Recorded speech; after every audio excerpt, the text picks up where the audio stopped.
అలానే విశేషరావు. అమెరికా అధ్యక్షుడు ఎవరంటే టక్కున ఎవరైనా చెప్తారు ఇప్పుడు ట్రంప్ అని.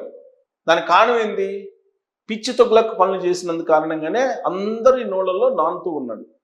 దానికి తగిన విధంగా ఇప్పుడు ఆయన చైనాకి వెళ్ళి ఆ చైనాకి వెళ్ళిన సందర్భంగా ఆయన తన ట్రూత్ ఖాతాలో పోస్ట్ చేసినటువంటి అంశాలు కానీ లేదా ఆయన చైనాని కోరినటువంటి అంశాలు కానీ వీటన్నిటిని బేరీజు వేసుకుంటే కనుక ఇరాన్ మీద అమెరికా గెలవలేదు, శాశ్వతంగా గెలవలేదు అనేటువంటి ఒపీనియన్ అంతర్జాతీయ సమాజంలో వినిపిస్తుంది.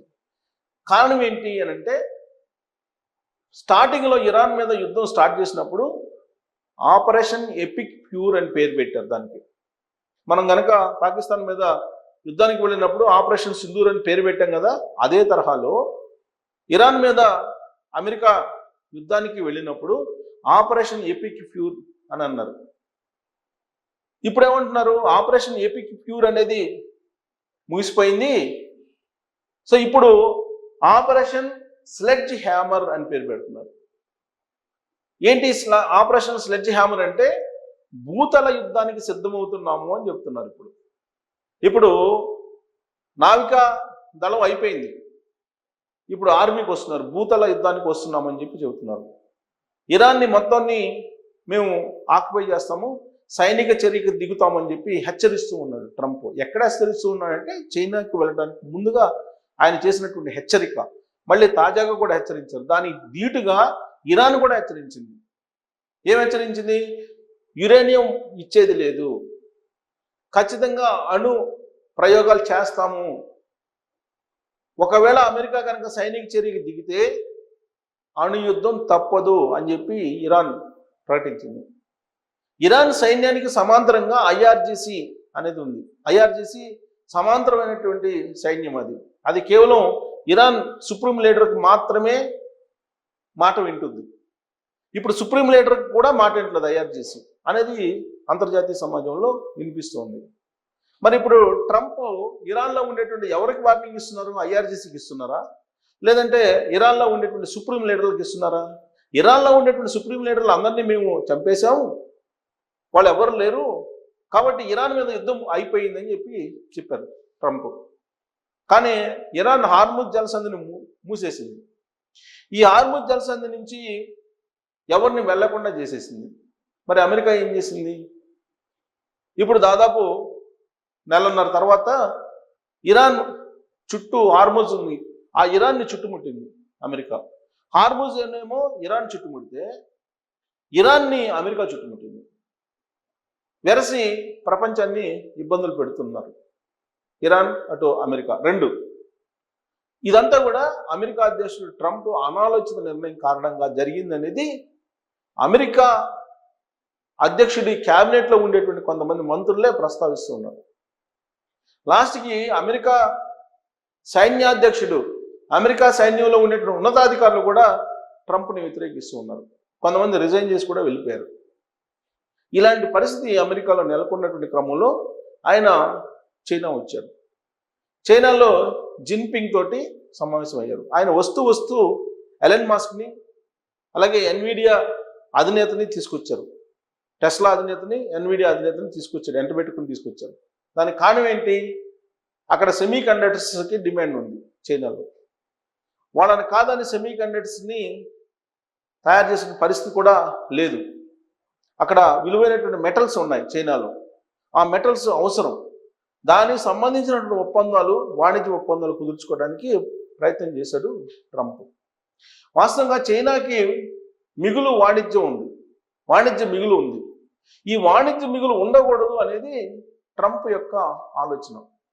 కానీ అది సాధ్యం కాదు. కారణం ఏంటంటే చైనాని ఇన్సిస్ట్ చేయలేదు, చైనాని బెదిరించలేదు అమెరికా. ఒక ఆర్థిక శక్తిగా ఉంది చైనా. అలాంటి ఆర్థిక శక్తిని బెదిరించేటువంటి లేదంటే ఒత్తిడి తీసుకొచ్చేటువంటి పరిస్థితి అమెరికాకి ఉండదు. ఆ కారణం చేత ఇప్పుడు రిక్వెస్ట్ చేసేటువంటి పరిస్థితికి ట్రంప్ వచ్చాడు. ఆ రిక్వెస్ట్లో కూడా ఏంటి?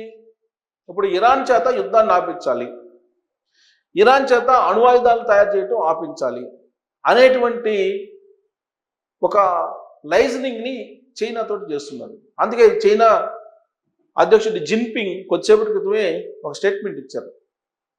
ఇరాన్ దగ్గర అణు ఆయుధాలు ఉంచడం మంచిది కాదు అని. కారణం ఏంది? అటు అమెరికా అధ్యక్షుడు వచ్చాడు కాబట్టి చైనా అధ్యక్షుడు కూడా ఇద్దరు ఉమ్మడి ప్రెస్ మీట్ పెడతారు, ఉమ్మడిగా మీడియాతో మాట్లాడతారు. ఆ సందర్భంగా ఇరాన్లో అణు ఆయుధాలు ఉండటానికి లేదు, అణు యుద్ధం చేస్తానని చెప్పి ఇరాన్ అంటుంది. సో ఇరాన్ అణు ఆయుధాలను తయారు చేయడం కరెక్ట్ కాదు అనేది సహజంగా చెప్తారు. అయినంత మాత్రం చేత ఇరాన్కి సపోర్ట్ చేయకుండా చైనా ఉంటుందా అంటే ఉండదు అనేది అమెరికా నిఘా వర్గాలకు కూడా తెలిసినటువంటి అంశమే. అయినప్పటికీ ఆర్థిక బలమైనటువంటి దేశం కాబట్టి చైనా, అమెరికా తన స్వప్రయోజనాలను నెరవేర్చుకునేందుకు వాణిజ్యపరమైన సంబంధాలని కుదుర్చుకుంటుంది. సో భౌగోళికంగా ఉన్నటువంటి పరిస్థితులను చక్కదిద్దాల్సినటువంటి బాధ్యతను కూడా చైనాకు గుర్తు చేసింది. కానీ అయినంత మాత్రం చేత చైనా చెప్పిన మాట అమెరికా వినదు, అమెరికా చెప్పిన మాట చైనా వినదు. ఆ రెండు దేశాల మధ్య సఖ్యత అనేది లేదు. యాక్చువల్గా రష్యా అధ్యక్షుడు, చైనా అధ్యక్షుడు ఇద్దరు కలిశారు యుద్ధం స్టార్ట్ కాకముందే. అలాగే ప్రధానమంత్రి నరేంద్ర మోడీ గారు చైనా వెళ్ళారు, రష్యా వెళ్ళారు, పుతిన్ ఇండియాకి వచ్చారు. సో వీళ్ళిద్దరూ కలుసుకోవటం, భారత ప్రధానమంత్రి నరేంద్ర మోడీ గారు చైనా అధ్యక్షుడు జిన్పింగ్ కలుసుకోవటం, అలాగే రష్యా అధ్యక్షుడు ఇండియా రావటం, వీటన్నిటి మీద కూడా నెగిటివ్గా కామెంట్ చేశారు అమెరికా అధ్యక్షుడు ట్రంప్ అప్పట్లో తన ట్రూత్ ఖాతాలో. పైగా రష్యాది అమెరికాది వాస్తవంగా అక్కడ బలమైనటువంటి దేశాలు. రష్యా ఆర్థిక వ్యవస్థ, ఇండియా ఆర్థిక వ్యవస్థ డెడ్ ఎకానమీలు అని చెప్పి ఒక కామెంట్ కూడా చేశాడు ట్రంప్. ఆ రెండు దేశాలతో పెట్టుకుంటే భారతదేశానికి వచ్చేటువంటి లాభం ఏమి లేదు అని కూడా చెప్పాడు.